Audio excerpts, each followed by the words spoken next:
Mercy here, and today we'll be going over the topic of rape when going to the Old Testament. Mostly dealing with Deuteronomy 22, since that is where most of the objections follow. We will be dealing with Deuteronomy 22 verses 28 to 29, which deals with what I see as a Romeo and Juliet type of romance that shows the penalty for being caught in such an act. Now it is time for the video. Onward!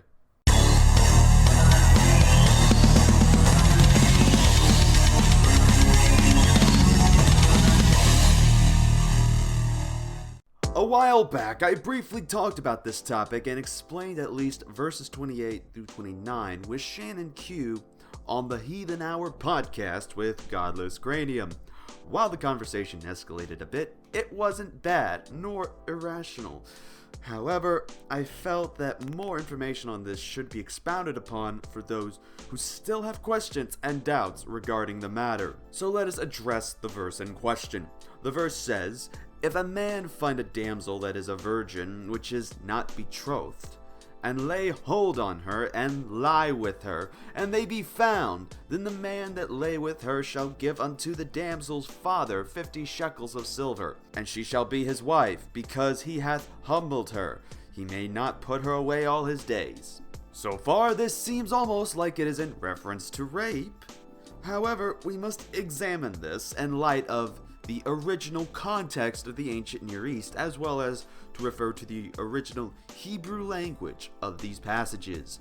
In light of this, let's examine the passage closely. At its basic wording, we can find a parallel text in Exodus. Exodus 22 verses 16 through 17 says, "And if a man entice a maid that is not betrothed, and lie with her, he shall surely endow her to be his wife.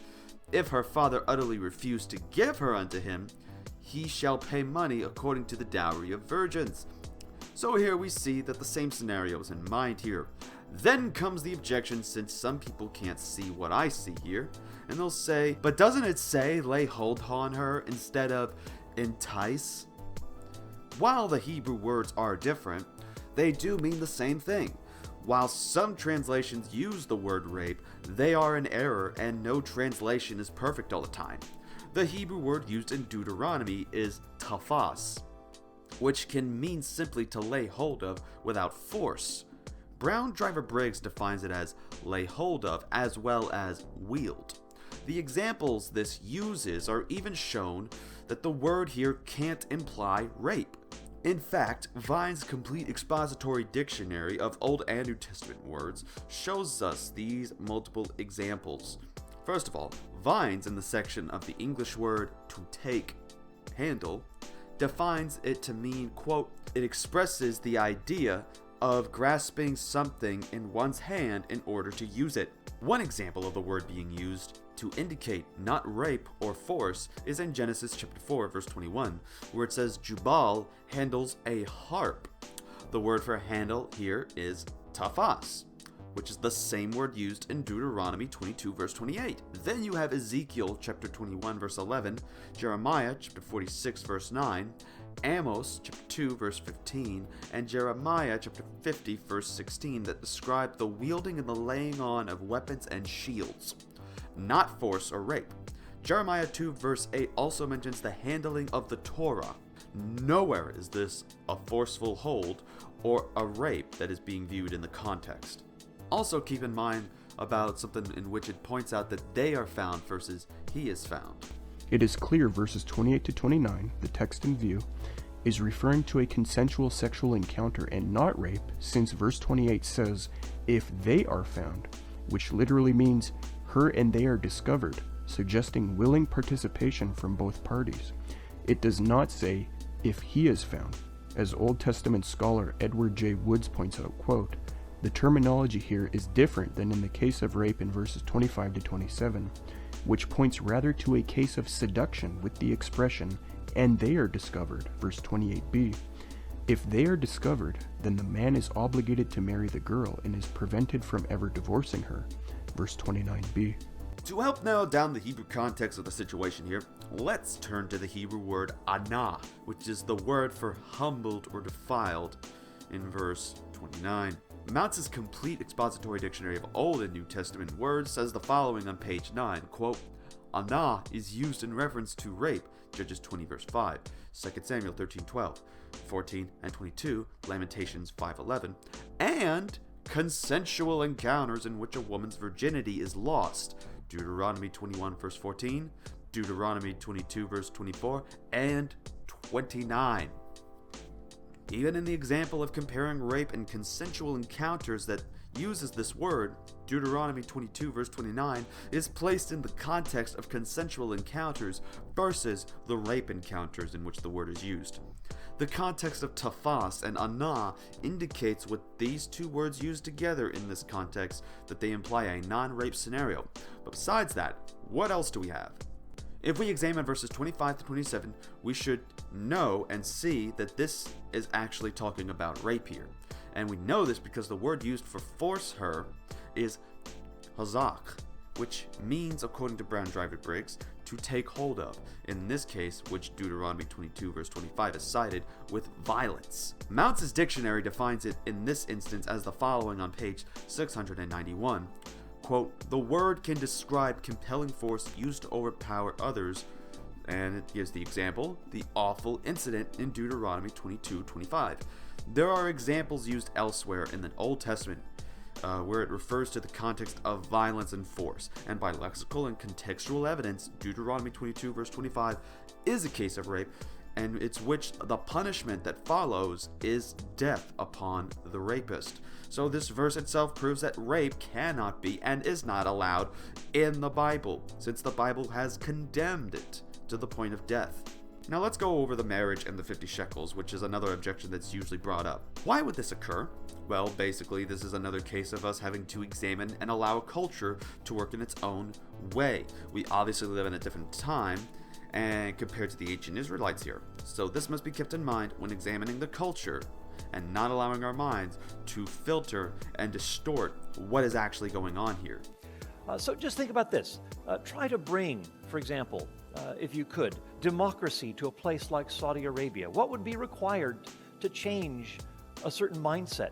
When you look at, say, the strong, very, very hierarchical society, the patriarchy, the diminishing of women and their rights and so forth.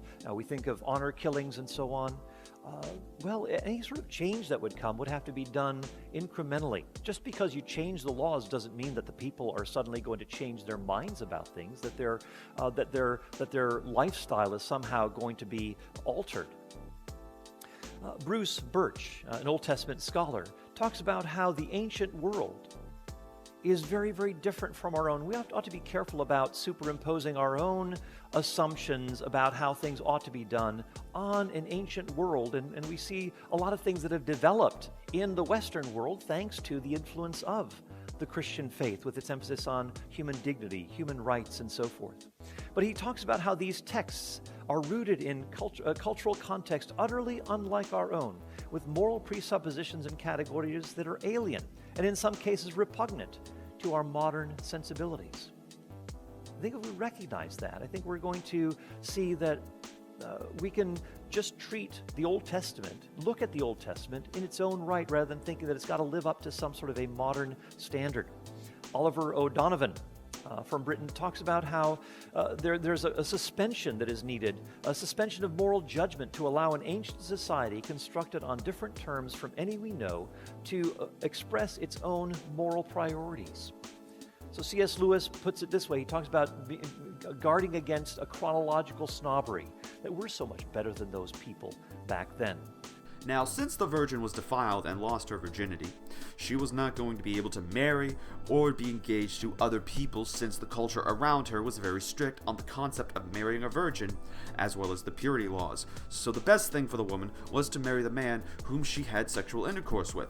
The money would be used to help keep her financially stable. In fact, the 50 shekels of silver given is considered, as Paul Copan notes in page 119 of his book, Is God a Moral Monster?, to be a kind of economic security for the future. She would need to be able to keep herself afloat financially as a result. Also, was the daughter limited and forced to marry the person without any say-so of herself? No, actually. Firstly, the text says he may not put her away all his days. It doesn't say she may not put him away all her days. Secondly, there is a tradition from the Talmud in Kiddushin 13a where it says that if she said no, it would also be a betrothal. But why should that be the case? After all, she said no. Rather, is it not to be explained in this manner? I.e., that the phrase she wanted means she said yes, and she did not want means that she remained silent. And one can learn from this that silence after the money is given is nothing. Her silence is not interpreted as an agreement to the betrothal. So if the girl remains silent in this context, she didn't want to marry the person and would have a choice. She would still keep the 50 shekels of silver though, even if there was no marriage. Finally, we will establish something if this wasn't already obvious. Why this is definitely a Romeo and Juliet type of scene instead of a rape scenario. Well, for one, the Hebrew words that was used show consent, and that the text they be found instead of he be found emphasizes this idea that they were both doing something guilty, and it goes then back to the father as a result in who gets the money, in which still the money, of course, still gets to the girl. Why the emphasis on both, though? Because again, much like what we would expect, the issue of royalty in Romeo and Juliet with marriage is that the virgin is to marry somebody so they could lose their virginity to somebody purely that they love, as well as know that this was going to be the person they were stuck with for life. Now, in the case of the Israelites, a similar case is seen, except this extended to more than royalty. However, there is a chance and case for the woman to remain single or risk finding a guy who is in the minority who wouldn't mind somebody who lost their virginity, whereas everybody else would care and think they must marry a virgin. So utilizing the Hebrew words and examining ancient Israelite culture can easily help us come to this conclusion. So in conclusion, understand that this is not dealing with rape, but rather a situation in which two consenting lovers get caught that aren't married, and the penalty mostly comes down on the man, and he must help to support the woman financially, even though she was consenting to the act as well as the man, due to the fact that the culture was placing an emphasis on virginity for marriage. We should not try to judge a culture based on our own, or we will interpret scenarios that never actually happened or even crossed the minds of the ancient people who lived during that particular period of time. This has been RC Apologist. Take care.